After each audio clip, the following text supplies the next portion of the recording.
ഇന്ന് നമ്മുടെ സർഗം കിച്ചണിൽ നമ്മൾ അമ്പഴങ്ങ കൊണ്ട് നല്ലൊരു അച്ചാറാണ് തയ്യാറാക്കുന്നത്. ഇപ്പോൾ അമ്പഴങ്ങയുടെ സീസണാണല്ലോ. അപ്പോൾ ഇതുപോലെ നമ്മൾ ഉപ്പിലിട്ട് വെച്ച അമ്പഴങ്ങ കൊണ്ട് നല്ലൊരു അച്ചാർ തയ്യാറാക്കാം. ഇതിപ്പോൾ നമ്മൾ ഉപ്പിലിട്ട അമ്പഴങ്ങ കൊണ്ട് ഒരു അച്ചാറാണ് തയ്യാറാക്കുന്നത്. ഉപ്പിലിട്ട അമ്പഴങ്ങ കൊണ്ട് അച്ചാർ ഉണ്ടാക്കുമ്പോൾ സാധാരണ അമ്പഴങ്ങ ഇടുന്നേക്കാളും നല്ല ടേസ്റ്റ് ഉണ്ടാവും. പിന്നെ അത് ഓൾറെഡി ഒന്ന് പാകമായുള്ളതാവും, അപ്പോൾ സോഫ്റ്റായി ഉണ്ടാവും. അപ്പോൾ അതുകൊണ്ട് അച്ചാർ ഉണ്ടാക്കി കഴിഞ്ഞാൽ സാധാരണ അമ്പഴങ്ങ ഇടുന്നേക്കാളും ഇരട്ടി സ്വാദ് ഉണ്ടാവും. അപ്പോൾ നമ്മളിത് ഈ ഉപ്പിലിട്ട അമ്പഴങ്ങ നമുക്ക് ആദ്യം അമ്പഴങ്ങ തന്നെയായിട്ട് മാറ്റിയിടാം. ഇതിലിപ്പോൾ ഞാൻ പച്ചമുളകും കൂടി ചേർത്തുണ്ട്. അപ്പോൾ ഇതിപ്പോൾ തന്നെ നല്ല സോഫ്റ്റ് ആയിട്ട് നമ്മൾ ഫ്രഷ് ആയിട്ട് ഇടുന്നേക്കാളും പെട്ടെന്ന് തന്നെ ഈ അച്ചാർ ടേസ്റ്റ് ഉണ്ടാവും ചെയ്യും, പെട്ടെന്ന് തന്നെ പാകാവും ചെയ്യും. അപ്പം എല്ലാ അമ്പഴങ്ങയും നമ്മൾ ഉപ്പിലിട്ട് നമ്മളൊരു വീഡിയോ അതിൻ്റെ ചെയ്തിട്ടുണ്ടായിരുന്നു, അമ്പഴങ്ങ ഉപ്പിലിട്ടത്. ആ അമ്പഴങ്ങിനത് എല്ലാതും നല്ല ഉപ്പൊക്കെ പിടിച്ച് നല്ല കറക്റ്റായിട്ടുണ്ട്. അപ്പം അമ്പഴങ്ങ എടുത്തു, നമ്മൾ ചെത്തി വെച്ച പച്ചമുളകും എടുത്തിട്ടുണ്ട്. ഫ്രഷ് അമ്പഴങ്ങ കൊണ്ട് നമുക്ക് അച്ചാർ ഉണ്ടാക്കാം, ഇങ്ങനെ ഉപ്പിലിട്ടുകൊണ്ട് നമുക്ക് അച്ചാർ ഉണ്ടാക്കാം. ഇതാണ് നമ്മുടെ അമ്പഴങ്ങ. ഇനി ഇത് നമുക്ക് അച്ചാർ എങ്ങനെയാണ് തയ്യാറാക്കുന്നത് നോക്കാം.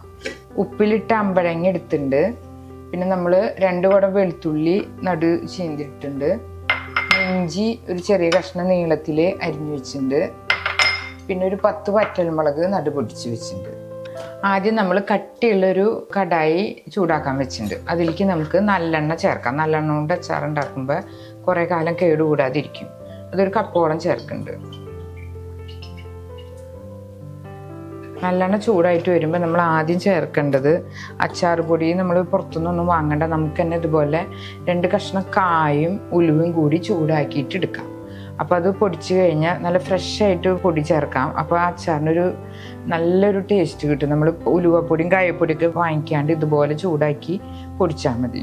അച്ചാറിനൊരു ടേസ്റ്റ് കൂടാൻ നല്ലൊരു ടിപ്പാണ് അത്. എണ്ണതേ കാഞ്ഞിങ്ങനെ വരുന്നുണ്ട്. അപ്പോൾ നമുക്ക് കായം ചേർക്കാം. കായം ഒന്ന് മുരിഞ്ഞിട്ട് വേണം നമുക്ക് മിക്സിയിൽ അടിക്കുമ്പോൾ പൊടിച്ചെടുക്കാനുള്ളതാണ് മിക്സിയിൽ. അപ്പോൾ ഇതൊന്ന് മുരിഞ്ഞിട്ട് വേണം നമുക്ക് ഉലുവ ചേർക്കാനായിട്ട്. ഇത് വലിയ കഷ്ണമായി കാരണം ഒന്ന് ആയുമ്പോലെ ആവുള്ളൂ.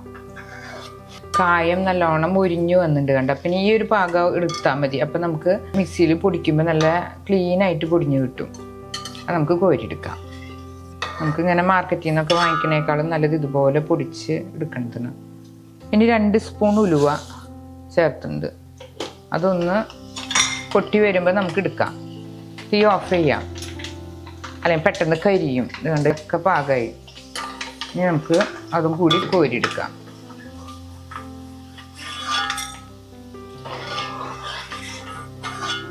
അപ്പം നമ്മൾ ഉലുവയും കായും ചൂടാക്കിയത് എടുത്തിട്ടുണ്ട്. നല്ലോണം തണുത്തതിന് ശേഷം നമുക്ക് പൊടിച്ചിട്ടെടുക്കാം. അതാണ് നമ്മൾ അവസാനം അച്ചാറിൽ മിക്സ് ചെയ്യണം. എണ്ണ നല്ലോണം ചൂടായി വരുമ്പോൾ നമുക്ക് 1 സ്പൂൺ കടുക് ചേർക്കാം. അതോടുകൂടി നമുക്ക് 2 മണി ഉലുവയും കൂടി ചേർക്കാം. കടുകൊക്കെ പൊട്ടുണ്ട്. കടുക് പൊട്ടിയതിന് ശേഷം വേണം നമ്മൾ എല്ലാതും ചേർക്കാനായിട്ട്. അല്ലെങ്കിൽ കടുക് പൊട്ടാത്തതിൻ്റെ ടേസ്റ്റ് കിട്ടും. ഒന്നിങ്ങനെ പൊട്ടണം, ഇങ്ങനെ ഒരു ശബ്ദം കേൾക്കാം. കടുക് പൊട്ടി വന്നിട്ടുണ്ട്. ഇനി നമുക്ക് കുറച്ച് വേപ്പില ചേർക്കാം.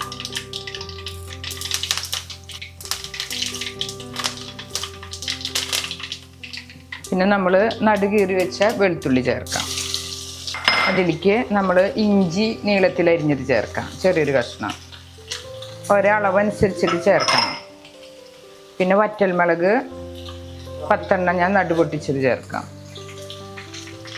അപ്പോൾ ഇത് കണ്ട വെളുത്തുള്ളി ഇഞ്ചിയൊക്കെ ഒരു കളറ് മാറണത് ഇതുപോലെ കളറൊന്ന് മാറിയിട്ടുണ്ട്. ആ സമയത്ത് നമുക്ക് തീ ഒന്ന് ഓഫ് ചെയ്യാം, എന്നിട്ട് പൊടി ചേർക്കാം, അല്ലെങ്കിൽ പെട്ടെന്ന് കരിഞ്ഞു പോകും.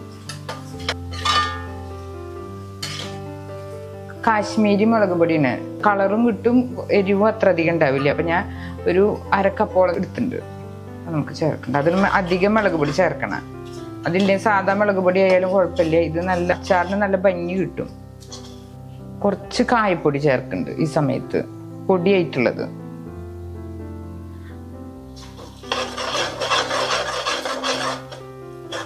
മുളകൊന്ന് ഈ എണ്ണയിലൊന്ന് മൂത്ത് വരണം. അപ്പം നമുക്ക് നമ്മുടെ അമ്പഴങ്ങ ചേർക്കാം. ഇതിലേക്ക് നമ്മൾ അമ്പഴങ്ങ ചേർക്കുന്നുണ്ട്.